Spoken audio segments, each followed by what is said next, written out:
Madame, Monsieur, bonjour, bienvenue sur le plateau du Media Lab dans le cadre de nos rencontres métiers. Alors aujourd'hui, nous avons la chance de recevoir Madame Christine Collard. Bonjour, Madame. Vous êtes directrice de la direction relations actionnaires du groupe EDF. Alors on va parler justement un petit peu de tout ça. Pour commencer, pourquoi donc une entreprise telle que EDF a créé donc cette direction, la direction de la relation actionnaire? En quoi ça consiste? C'est une direction qui a été créée il y a une dizaine d'années lorsque le capital de la société EDF a été ouvert. Et nous avions énormément d'actionnaires individuels puisqu'on n'en a pas loin d'1 million. Et donc nous avons créé une direction qui est totalement dédiée à la relation avec nos actionnaires individuels. Et au quotidien, il s'agit d'exposer la stratégie, voir les orientations que la société souhaite donner et l'environnement dans lequel la société évolue. Donc pour ce faire, on a des outils de communication très classiques, une lettre aux actionnaires qu'on envoie au moment des résultats annuels, et puis des outils digitaux qui sont un site, une page Facebook, un site internet sur lequel aussi, puis aussi une adresse mail sur lequel nos actionnaires peuvent nous poser des questions. Et puis cette année, on a innové puisque nous avons créé une e-réunion pour nos actionnaires individuels. Et le jour de la présentation des résultats, ils ont pu se connecter à partir d'un iPad, d'un iPhone. D'accord, sans être présent physiquement. Voilà, sans être présent. Donc une digitalisation de la relation et des outils de communication très classiques, un club actionnaire, des choses classiques et puis beaucoup d'innovation. Vous imaginez, vous mettez en place des dispositifs ou des actions un peu spécifiques pour entretenir et développer cette relation. Et puis également, nous allons à la rencontre de nos actionnaires en région.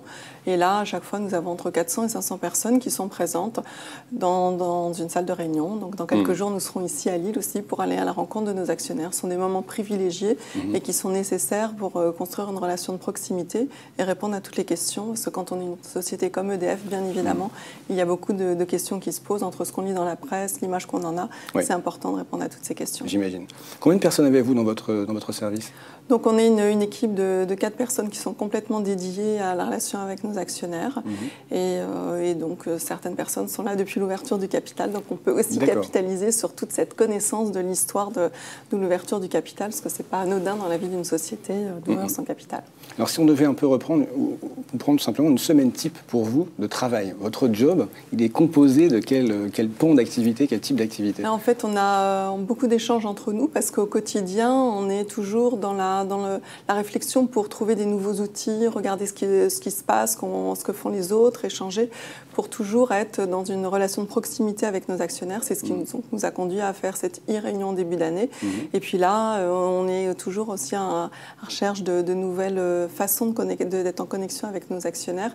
Et notamment, en ce moment, nous sommes en train de développer notre page Facebook avec, en plus de l'information traditionnelle que nous mettions sur la page actionnaire, là, nous sommes en train de faire des produits un petit peu spécifiques pour être encore plus en interaction avec nos actionnaires et des produits peut-être avec un look un petit peu plus moderne, des visuels, des choses comme ça. Donc toujours beaucoup de recherche, d'innovation et ça c'est un plaisir au quotidien. J'imagine. Mais du coup, alors quel type de profil en général vous recrutez dans votre équipe? Ils viennent de où Alors les personnes de l'équipe ont une histoire dans la communication et le hasard a voulu que dans mon équipe, il y a des personnes avec qui j'ai travaillé dans mes précédentes fonctions, parce que j'ai travaillé pendant 11 ans à la direction de la communication d'EDF, avec différents postes, communication interne, communication externe, responsable de la presse du groupe et directeur de l'information.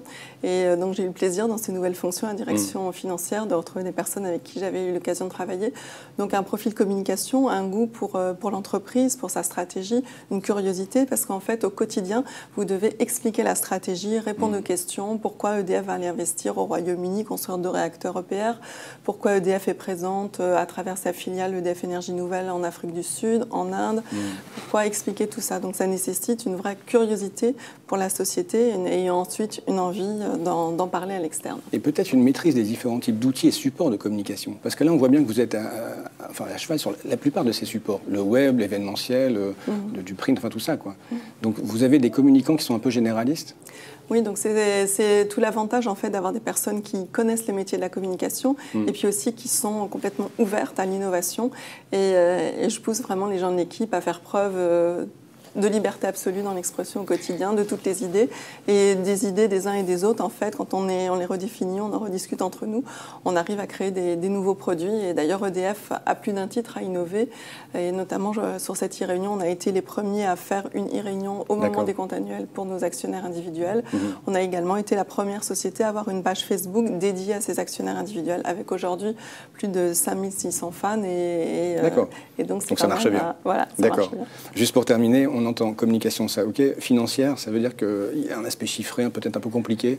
C'est pas gênant. On peut ne pas venir de la finance et aller vers ce type de direction. Tout à fait, parce que même si nous sommes à la direction financière et que l'explication sur les comptes de la société sont évidemment un élément clé, nous sommes là également pour expliquer toute la stratégie du groupe et pour voir un petit peu comment on va construire l'avenir, comment on fait face à nos nouveaux défis, où aujourd'hui, dans une société comme EDF, et vous le voyez dans tout l'environnement, tout ce qui est énergie bas carbone, ça prend de plus en plus de place, donc il faut expliquer à nos actionnaires comment, avec le plus grand parc industriel, le plus grand parc nucléaire français, on va organiser ça dans l'avenir. Et donc tout ça, ça nécessite une bonne culture générale de la société et pas uniquement une culture financière, même si c'est un élément évidemment clé. Merci beaucoup, Mme Collard. Merci beaucoup. Merci à vous tous et à très bientôt sur nos ondes.